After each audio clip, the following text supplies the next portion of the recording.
Hey guys, welcome back to the channel. Something hit the market today and it wasn't subtle. Tech stocks, especially AI and semiconductors, sold off sharply. Geopolitical tensions, rising yields, climbing oil prices, they all created a total risk-off mood in the market today, and you saw it everywhere. But here's what most headlines and most investors are missing. The sell-off didn't create the pressure on these stocks. It exposed something that has already been building in the market, because even before this week, the cracks for these tech names and these stocks were already showing. Yet when you look at the actual numbers, AI demand is exploding. Data centers are being poured into, and the revenues are climbing. So why is there a disconnect in the market today? It's because we don't have a demand problem anymore. We have a deployment problem in the US. And if you stick with me in this video, you're going to understand and see why the market is starting to price in how slow the real world moves when it's trying to build AI at this scale. If you watch the video to the end, I encourage you to, because it'll completely change how you look at the entire AI trade. If you haven't done it already, hit like, hit subscribe to the channel. I want you guys to be part of this community, so make sure you hit like and subscribe. Let's start off by first talking and showing why demand is not the problem today. We'll have to start first by just looking at the data, because this is the area that most investors are currently getting wrong. There is no evidence of AI demand slowing down today. I'll say that again, no evidence whatsoever that AI demand is slowing. If you look at the big four and the commitment that they have, let me put that up on the page. You can see the big four hyperscalers. And I'm talking about Google, Meta, Amazon, and Microsoft. I have Oracle in there as well. You can see across the investment. This is not a guess. This is a commitment from these hyperscalers. But however, there's a dirty secret right now in the AI trade that we have to discuss. And it is this: a shipped chip is not a book dollar. Let me explain that. NVIDIA can ship an H200 chip tomorrow, but it doesn't generate a cent of revenue for the buyer until it's one, plugged into a rack, two, cooled by a system that hasn't been built yet, and three, powered by a grid that is currently backlogged. We are seeing 24-month lead times right now for high voltage transformers. Unfortunately, today's market cannot software its way out of this hardware bottleneck. And across the US right now, there are projections for over 2,000 data centers in development. Let me just show you on the map the scale of it all. You can see data center investment. This map shows 2025, but these are investments that are proposed, under construction, are currently operating today. You can see by the scale of that investment that we have across the country. It is being driven entirely by AI workloads. So let's get this very clear. Demand is not slowing, and demand is actually exceeding expectations. So it brings us back to the original question at the beginning of the video. If demand isn't an issue, what is the issue in today's market? This is an area that most investors are not paying attention to, and it's where the shift is happening real time right now. The constraint, as I mentioned, is no longer demand. It is deployment. AI doesn't just require chips. It requires power, grid access, cooling systems, and physical construction. And we have to get very specific about the magnitude of those numbers, because an advanced AI data center can consume electricity on the scale of a small city. Utilities in multiple US regions are already reporting multi-year delays in grid interconnection for large-scale projects. For example, if we take a look at a 1 gigawatt data center campus, those are now being planned in the US. Those 1 gigawatt data center campuses use enough power for 1 million homes. A 1 gigawatt data center facility would be comparable to powering all the homes in the Philadelphia urban area. And if we look at a regional or state impact, Virginia currently right now, data centers consume roughly 26% of all electricity across Virginia. And if we focus on the Midwest and the West, data centers account for substantial shares of power supplies in states like North Dakota, where it's 15%, Nebraska, where it's 12%, and Iowa, where it's 11%. But let's look at how that projection is going to move over time. If you take a look at the picture on your screen here, you can see where we are today with the 7% of the total U.S. power demand is tied to U.S. data centers. But look how it's growing out to 2030 with 12% overall. This is a significant shift in the market, and it will be a strain on the system overall as we exponentially expand and need more and more power to get these data centers up and running overall. If we shift to just talk about transformers, the lead times, as I mentioned, for high voltage transformers it's somewhere between 18 to 24 months. And prices have increased roughly 25 to 30% over the last 2 years. And large AI facilities right now can require hundreds of these transformers. And construction timelines are a significant bottleneck right now as well.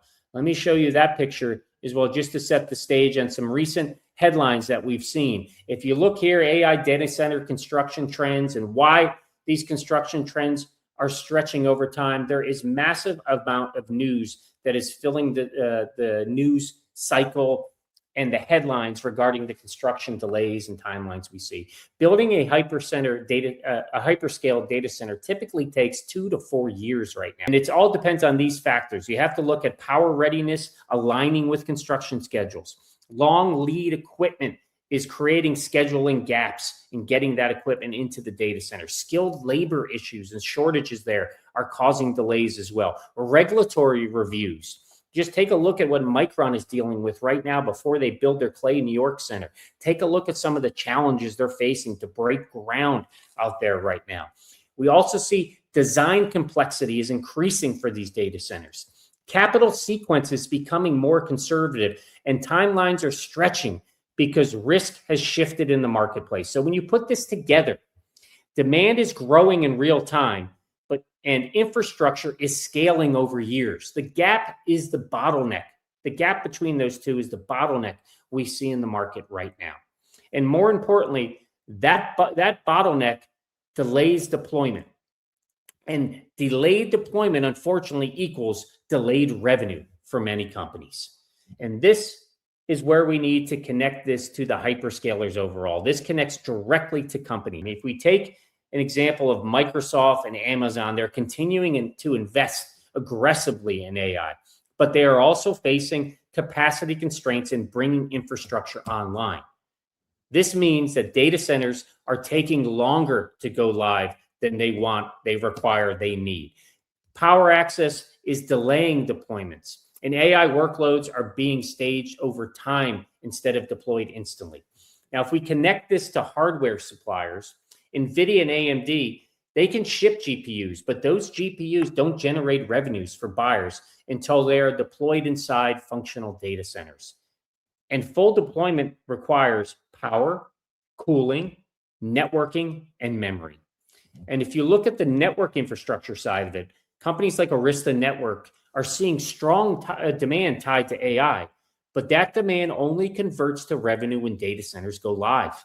And this is the key shift in the market. This is the area investors are missing. The market is no longer pricing demand. It's pricing when demand turns into revenue. Let's discuss who wins and who loses in this environment. I wouldn't even say loses, but who are the winners and the waiters in this type of environment? It creates 2 tiers of AI stocks because in a constrained environment, timing matters. Companies monetizing demand now are going to be the winners. Let me show you an example of who I think those may be. If we look at our screen picture today, you see AI demand build out. You see winners on the left, waiters on the right. Clearly, right now, you see the manufacturer and the memory players are the winners because they're cashing in today. They're selling memory today. They're driving pricing power today. The waiters are the ones that monetize later. And those would be the GPUs, the Arista networks, Digital Realty. They're waiting for deployment. They're waiting for their revenues are delayed overall. Let's first talk about the winner. Micron, I'll call out. We talk a lot about this channel. $24 billion in revenue, 75% margin, $7 billion in free cash flows. I know Micron is under significant pressure today, but it doesn't change the fundamentals. It doesn't change the pricing power, and we get the risk out of the environment today. we all know that Micron will continue to soar again. Their HBM capacity is sold out through 2026. They're booking contracts in 27 and 28. This is a great, clear example of a winner today. They are at the front of the line right now when it comes to payout overall and how they're monetizing. They are monetizing the build, not the result. And if we think about a waiter, I mentioned this company earlier, Arista Networks is a great example of it. They're a great company, huge demand. I've included them in my pyramid stack that I did a couple of weeks ago, a video on. But their gear only goes in after the building is finished and power is turned on. If a data center is delayed by 6 months from a local utility company or for whatever reason, Arista's revenue is delayed by 6 months. The market is finally starting to price in that timing gap. So what the market is starting to recognize, in my opinion, it's not just about how much demand exists. It's about how quickly that demand can move through the system and show up as revenue. And when deployment slows down even slightly, the timing gap starts to matter and it starts to lengthen, and it impacts customers and companies in very real ways that have an impact on their valuation overall. So the question becomes, what do I actually do with this information? As an investor, how should I act on this information? Because in my opinion, it could potentially shift how you look at the entire AI trade. The question in the market is no longer who has the most demand. It is who can convert that demand into revenue right now versus later. Because as we've seen, some companies like TSMC, the manufacturers and the memory companies are already monetizing that demand today, while others are still dependent on infrastructure catching up before that demand shows up in their financials. And that difference will start to become a significant factor in the market and may become a significant factor in where we choose to invest our dollars. So when you connect all of this, the signal becomes very clear that the market is not questioning AI demand. It's questioning deployment speed. And that explains the disconnect. Strong fundamentals, strong demand, but uneven stock performance because the key variable has changed. We've moved from how big is AI to how fast can it actually be built. And that's a completely different market. So in closing, guys, the takeaway is simple and the signal is clear. I hope you see that as well. This is not a demand-driven slowdown. It's a deployment-driven constraint. The market isn't ignoring the opportunity. It's pricing in the timing. And more specifically, it's pricing how long it will take for demand to turn into real revenue. What should we do as investors? We need to review our AI holdings through this deployment lens that I've just laid out. And we need to determine which stocks have near-term revenue visibility versus long-term build-out risk. And pay close attention to metrics like HBM supply, power deals, actual data center go live dates in upcoming earnings. In this phase of the cycle, the market isn't doubting AI's long-term potential. It's questioning the deployment speed in the real world. Strong fundamentals and physical constraints equal a more nuanced trade. The winners in this next phase won't be the ones with the biggest vision. They'll be the ones solving the bottlenecks or profiting despite them. This isn't the end of the AI boom. It's the beginning of a messy, real-world phase. Trade accordingly and make sure you always look for the signals over the noise in the market. Good luck, guys. I'll see you in the next video. Hope you enjoyed this one.